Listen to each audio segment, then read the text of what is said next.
C'est le pilier de nos efforts physiques, c'est le pilier de notre posture, de nos mouvements, le souffle. Donc pour apprendre à mieux respirer pendant l'effort, mais aussi apprendre à mieux respirer pendant nos activités, passer l'aspirateur, etc., eh ben, on accueille notre kiné maison, Aymeric.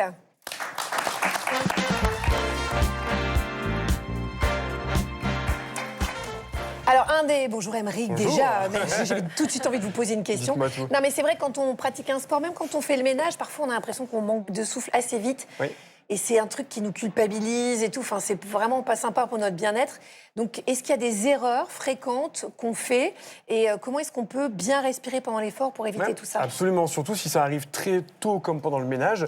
Souvent, on ne prend pas conscience de notre respiration. On la laisse un peu venir comme elle revient spontanément. Et on s'asphyxie tout seul. C'est-à-dire qu'on va faire beaucoup de petites inspirations et expirations. On respire par le haut. Et ça, c'est la pire des erreurs. Donc, il y a un truc très simple qu'on peut faire, je vais vous montrer debout. Ça va être de prendre le temps, lorsqu'on commence à sentir que la respiration devient courte, d'inspirer, d'expirer au maximum. Donc, on peut venir placer deux mains ici. Tout simplement. Une au niveau du ventre et une au niveau de la cage thoracique. J'inspire à fond et je viens gonfler au niveau de mes deux mains, exactement. Ah, oui, et souvent, c'est ça qui va nous manquer lorsqu'on fait du sport. On commence à être court et on fait que des petites inspirations, expirations et on s'asphyxie tout seul. Donc prenez le temps, quand vous sentez que ça commence à devenir dur, de je gonfle, je monte le plus possible vers le haut et l'avant et je vide au maximum. Ce qui est fou, c'est que moi, j'ai tellement l'habitude de respirer vite et par le haut, comme quelqu'un en hypervigilance tout le temps. Donc quand je fais ça, ça me tourne la tête, c'est normal. On appelle ça respirer à petit volume et c'est ce qu'il y a de moins efficace. C'est-à-dire que autant faire 2 grandes inspirations, expirations que 6 petites, ce sera bien plus efficace et on aura moins ce côté de tête qui tourne. Ok, Aymeric, attendez, j'expire.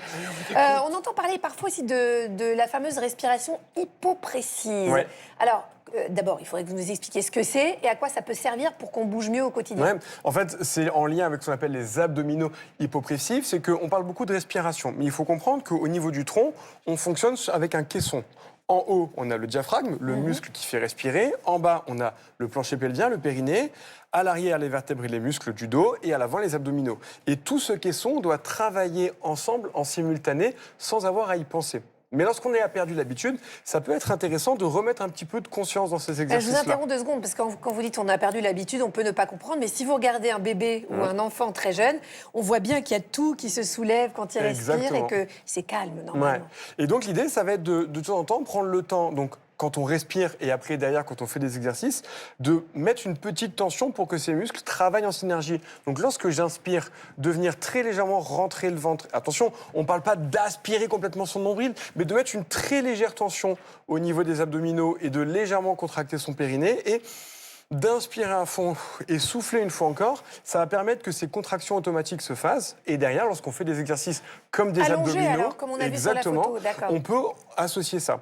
Pour faire simple, si on le fait allongé, c'est un peu plus facile parce qu'en étant allongé, la pesanteur fait que le ventre rentre légèrement.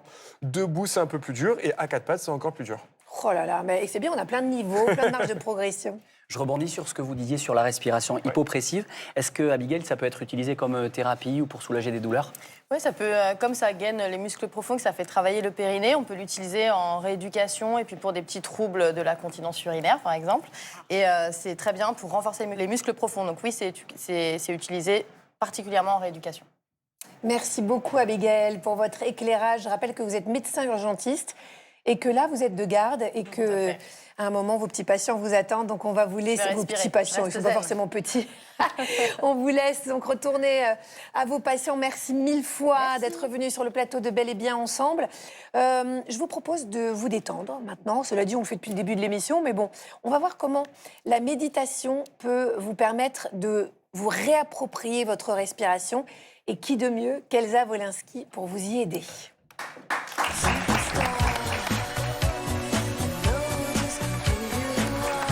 Bonjour mon Agathe. Ah bah moi je vous vois déjà, je vais mieux. Oh, vous êtes gentil. C'est instantané. On va commencer. Oh, c'est instantané. On va commencer déjà cette chronique par respirer.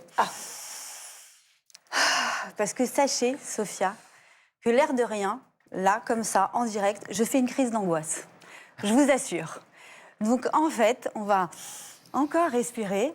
Et même si on fait des crises d'angoisse, Et même si on a des soucis dans la vie, parce qu'on a tous des moments de vie où on peut avoir des deuils, des trahisons, des déceptions, plein de trucs, eh ben, il y a un truc en tout cas que moi j'ai trouvé, c'est vrai, c'est la méditation et c'est la respiration. C'est vrai que c'est ça qui m'a aidée à vivre, je ne dirais pas à traverser toutes les tempêtes, mais à surfer un petit peu sur tout ce qu'il faut pour tenir debout.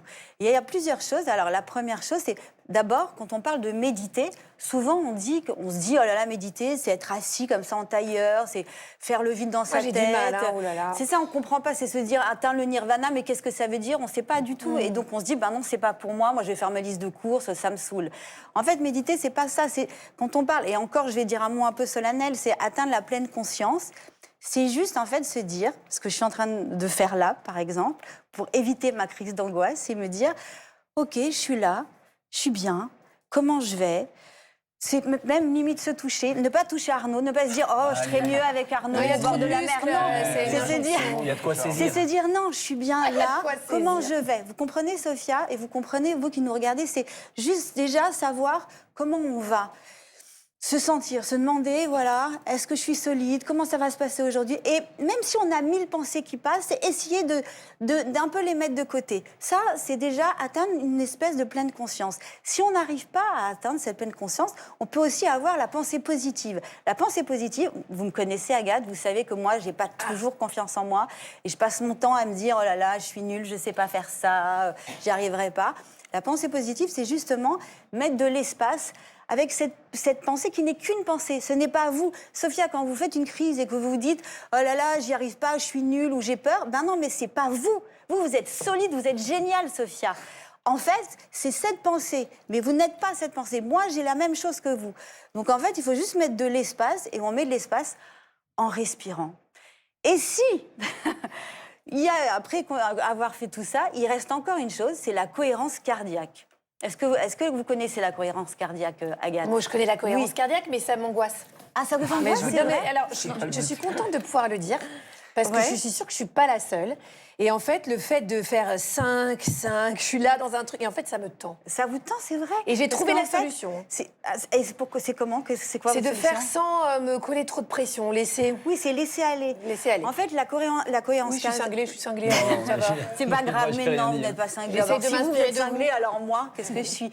La cohérence cardiaque, c'est 3-6-5. Ça s'appelle 3-6-5. C'est en fait 3 respirations. Moi, j'en fais que 2 par jour, mais on dit qu'il faut en faire le matin, le midi et le soir, pendant 5 minutes. Et c'est 6 respirations de 1 minute pendant 5 minutes.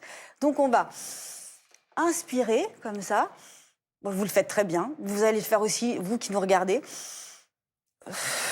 Et vous expirez comme ça pendant 5 secondes. Mais à vos côtés, ça va mieux. Ça va mieux, non? Mais quand je suis sans vous, je suis pas la chips la plus croquante du paquet. Non, mais vous qui adorez parler du nerf vague, ben là, avec le nerf vague, qu'est-ce qui se passe? Le nerf vague s'active, le rythme cardiaque se régule, le cortisol diminue. Alors évidemment, la méditation, ça supprime pas tout, ça on le sait bien, mais elle apprend à respirer. Et ça, c'est important, et elle apprend à nous sauver parfois dans des moments où on ne sait pas trop quoi faire. Et surtout, elle ne coûte rien. C'est totalement gratuit. Mais oui, on n'a pas besoin de partir au bout du monde, de payer des retraites, une fortune, pas du tout. Vous pouvez respirer n'importe où. D'ailleurs, on va le faire là maintenant. Qu'est-ce que vous en pensez? Carrément. Allez, on respire une fois. Et je vous souhaite une bonne journée à tous. Et je voudrais juste ajouter quelque chose, parce qu'Elsa nous a dit des choses très, très importantes aujourd'hui, au point qu'un médecin généraliste que j'ai rencontré m'a dit « Je ne comprends pas pourquoi on n'est pas formé à faire respirer avec la cohérence cardiaque nos patients à l'université de médecine, parce que c'est gratuit, comme vous l'avez dit, et que ça fait un bien fou. Merci. Ça baisse la tension artérielle aussi. Vous pourrez faire le test, parce que ça, pour le coup, j'ai fait.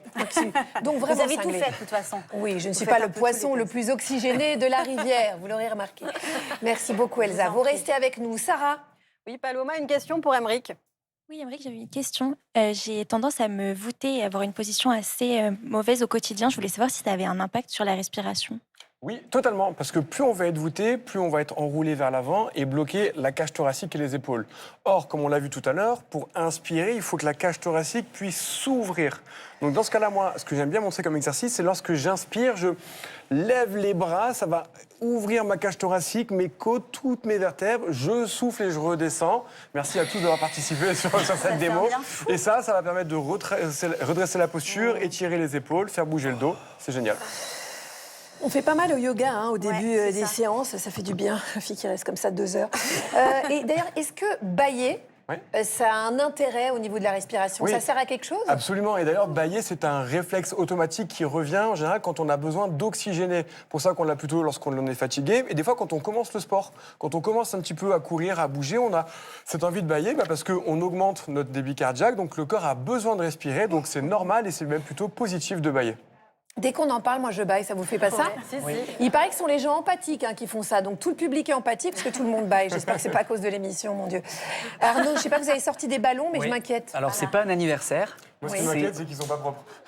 J'ai tout désinfecté. N'importe quoi, c'est fou. Non, mais regardez, vous parlez tous depuis tout à l'heure de techniques que je ne me remets absolument pas en question. Mais il y en a une qui est hyper simple, c'est de souffler dans un ballon. Parce qu'en fait, on inspire. Et vous êtes magnifique. Et en fait, vous allez sentir l'air qui va traverser tout votre corps. Et on va le faire tous ensemble. On va voir, par contre, vous n'avez droit qu'à une inspiration et vous êtes magnifique. Et nous, on n'a pas de ballon avec Si, ils sont là, je les ai posés tout à l'heure. Joyeux anniversaire. On savait pas. C'est parti. Alors, Vous n'avez pas le une Covid, seule inspiration.